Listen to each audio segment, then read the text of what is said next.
Thank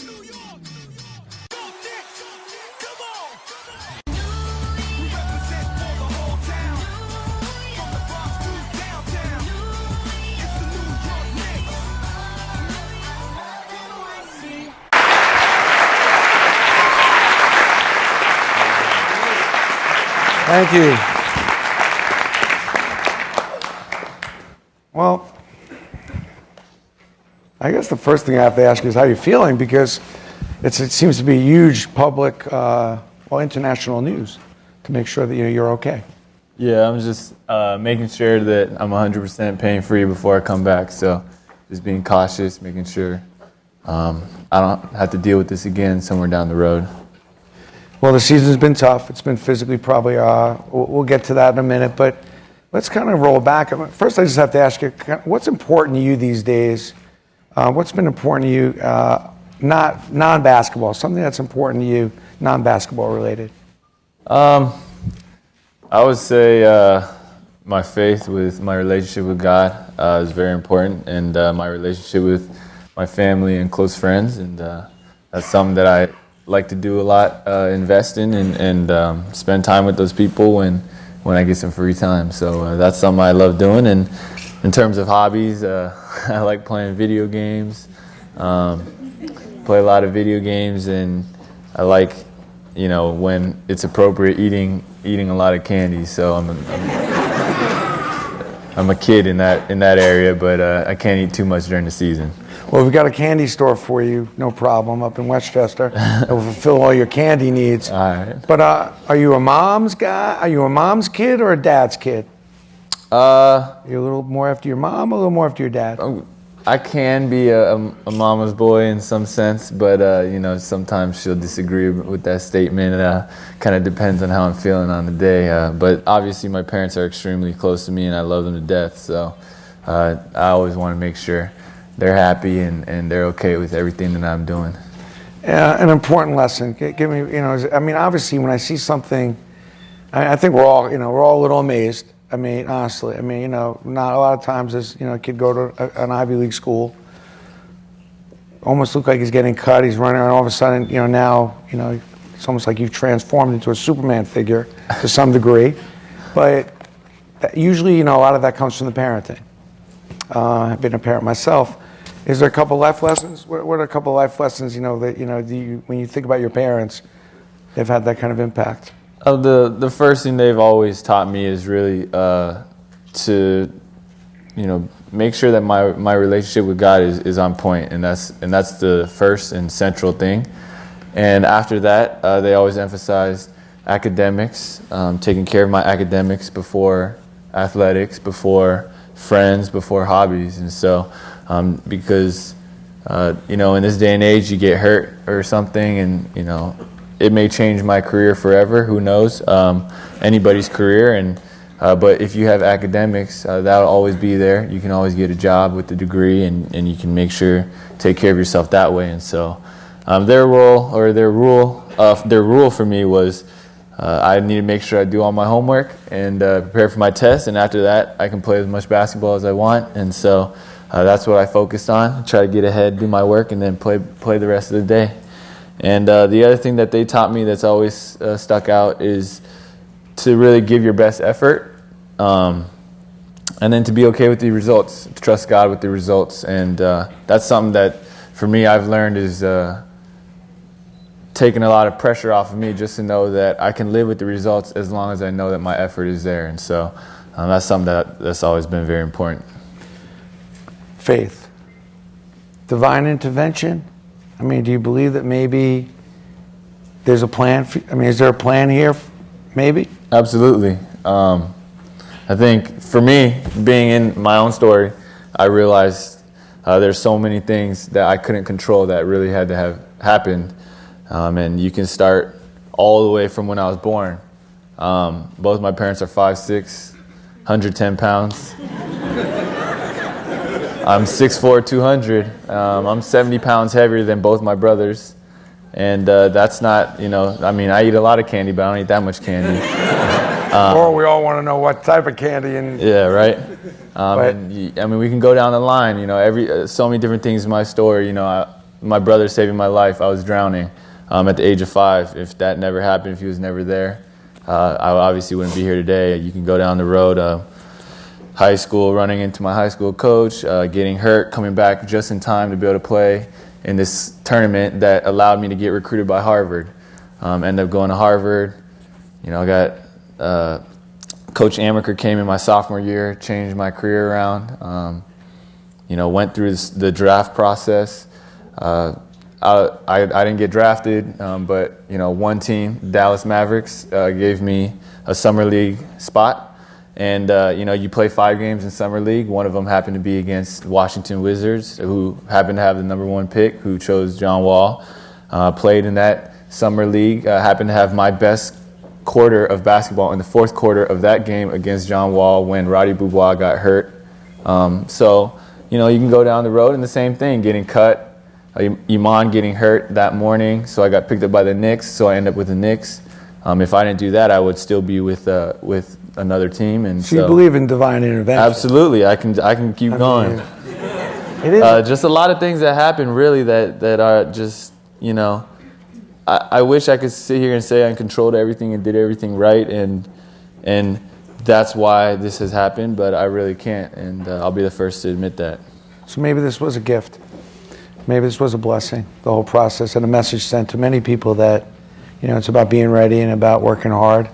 Yeah, I think definitely. I got to ask you about the Harvard thing, you know, only because, first of all, was that a hard school for you? I mean, were you up to par on that? Because, I mean, you still graduated, and it's hard to, like, you know, play serious ball and get through a school, an Ivy League school like that, and play on the level you were playing. What was that experience like? It was pretty tough in the beginning, just because I learned very quickly you can't just study for a test the night before. It doesn't work out like that in college.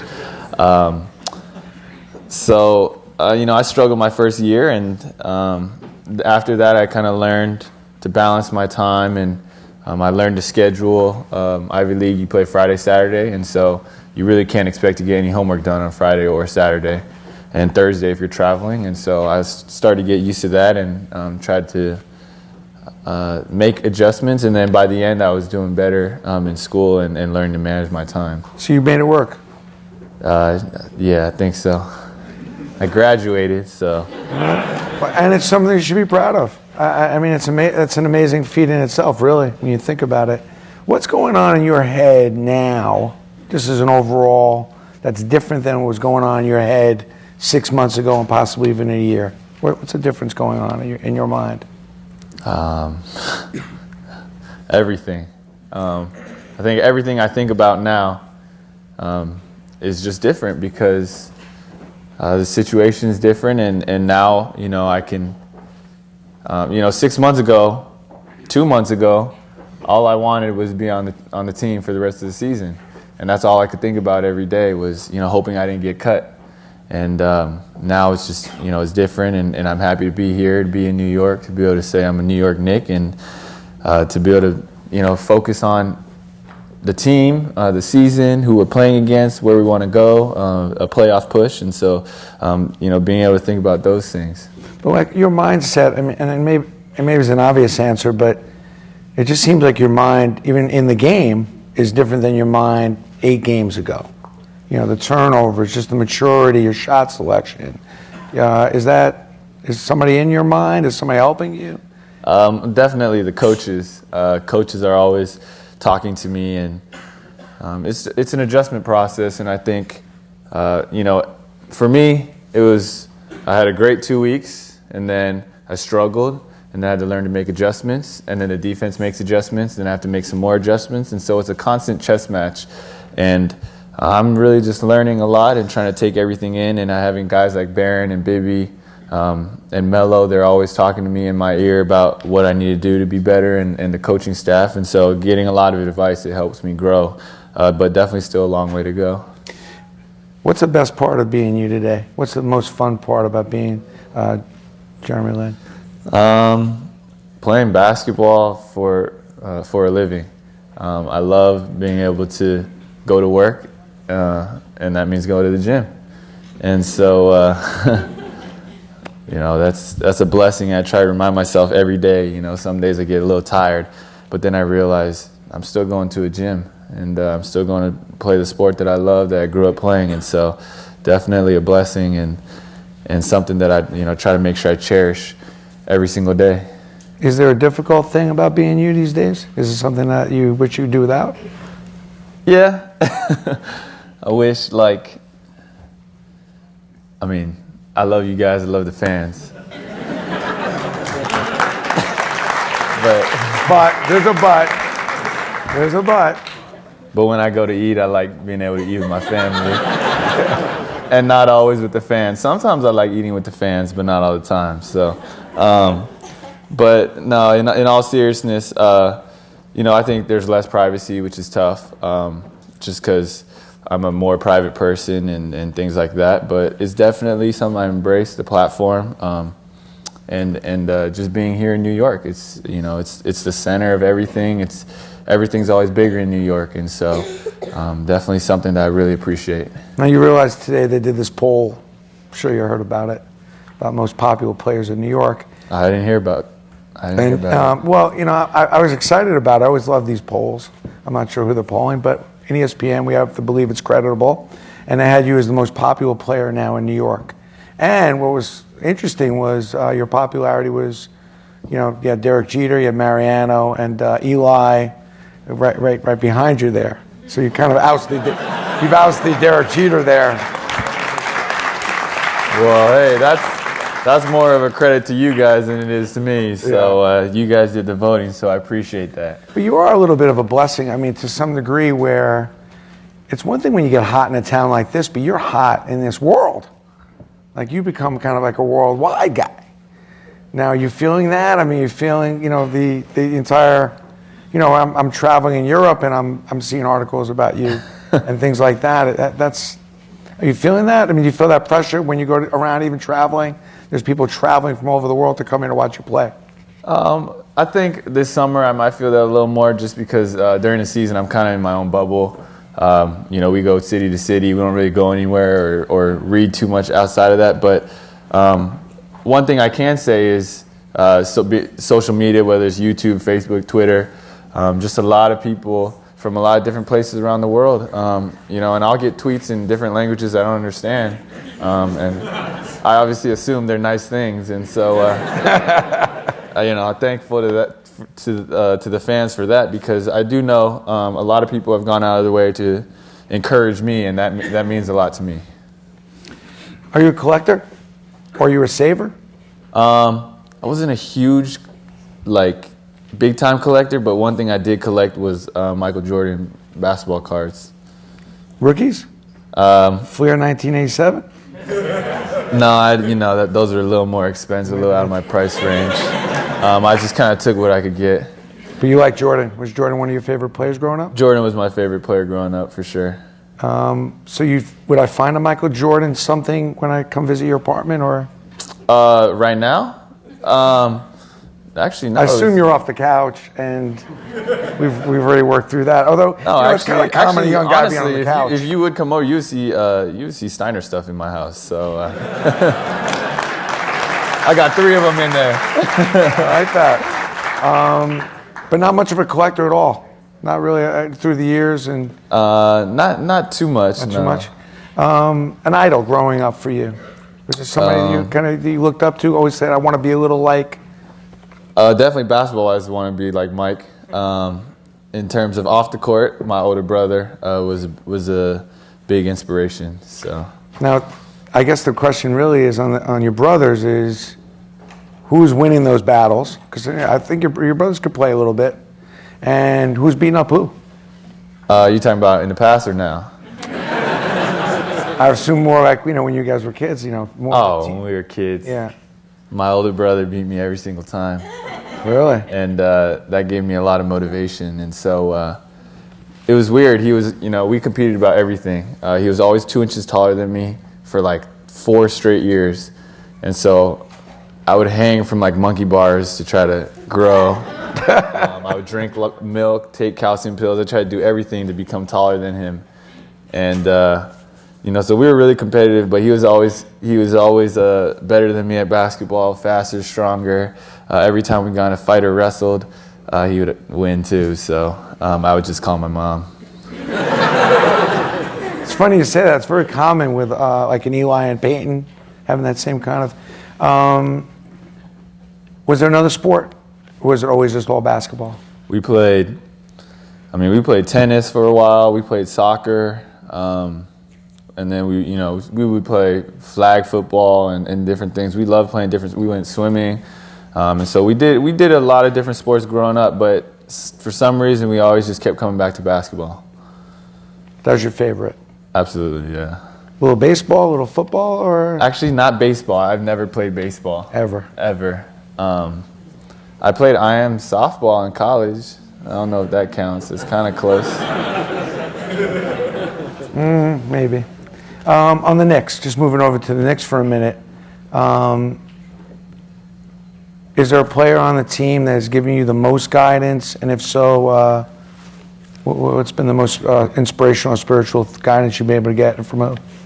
I would say probably Tyson and Jared. One thing about Jared that stuck out to me was he embraced me before I ever played a minute for the Knicks, and he made sure, he always makes sure everyone's okay. So, when I first joined the team, I only really knew Landry, and so he would make sure, hey, Jeremy, welcome to the team. You want to go out to eat, grab a bite to eat, catch up, see how you're doing, and so that stood out to me, just to kind of build a friendship and a relationship, and that extends onto the court. And Tyson has given me a lot of advice, not only on the court but off the court, in terms of understanding the business side of things, understanding how to handle everything, life, and so both of them have been big brothers, mentors, in a lot of different areas, and they're constantly giving me advice, even today, just whether it's how to handle an injury or how to handle media and different things like that, and they've been through it. They've been in the league 10 years or so, and so they've been through everything. Are you feeling? I'm trying to get just a sense from you here, and I mean, you seem extremely grateful, obviously, and I think there's no question that I get a sense that you're a little overwhelmed. Is this overwhelming, all this? Is it all like overwhelmed to have all this come so quick? Or is it something you feel starting to settle in for you now? It's starting to settle in, but the one thing that always I could go back to is just once the game started, everything else went away. And once the game starts, it's just basketball, and that's what I really enjoy, is being out there with my teammates and playing and battling and going through adversity and winning some games. And so during those times, it's just it's pure joy when make a run or you close out a game or something like that. And so that's definitely something that I try to always keep in perspective, despite everything else that's been going on. So you can still find the joy and fun in the game every night? Yeah, when I play. Just changing the subject over just a little bit, I wanted to kind of roll back to this, your foundation, because I know you mentioned, about your faith, and always with faith and religion and being born again is always a closeness to helping others. Tell me a little bit about your dream of your foundation, a little how that works. Or how that's going to work. The foundation, it's the Jeremy Lin Foundation. That's the name. Not as creative as we should have been, but I think our main goal is I have seen what it's like to be a sinner. I've experienced God's love and His grace, and what I want to do is be able to use the foundation to spread love back into the community. And there's a lot of needs in this world, and there's a lot of people who are hurting, and there's a lot of injustice. And I think having this platform, having the resources, having the community and the opportunity, is something that's very near and dear to my heart. And so we want to be able to invest in kids' lives, and we want to give back to the community. We want to help them, whether it's financially with food or education, and we want to make sure that we can build a system where they can find a safe place to go and whether to do schoolwork or get a nice meal, and hopefully eventually build towards becoming self-sufficient, getting into college, getting degrees, getting a job, and really, making a difference, and hopefully they can end up giving back when it's all said and done. So this is something you're committed to? Yeah. Family? Everyone's in? Yeah. I have my brother and sister-in-law on the board of the foundation, and my parents giving me a lot of advice, and my little brother will be out there when we do events and when we meet the kids and invest in them and start to develop that friendship, and so we'll all be involved. Well, it is amazing to have that. That would be special in itself, and it's amazing to have the support mechanism around you. Absolutely. I mean, it's special. I mean, it's not always a given. As you know, you see some players. I mean, you watch some players, and some of their parents haven't even watched them play. Yeah. My parents came out to New York, and so they're out here indefinitely just watching me play. So definitely. Feeling the pressure though when mom in the audience? Actually, I play better when my mom's in the audience. You play better? Because I know if I go back and I don't play well, I'm going to hear about it. So I'm out there just playing hard, getting ready, making sure I do Now you know where she's sitting? No, I was. I do play better when she's there. I don't know why, but I don't. I usually try not to look up at her, especially after a turnover. Keep your eyes down.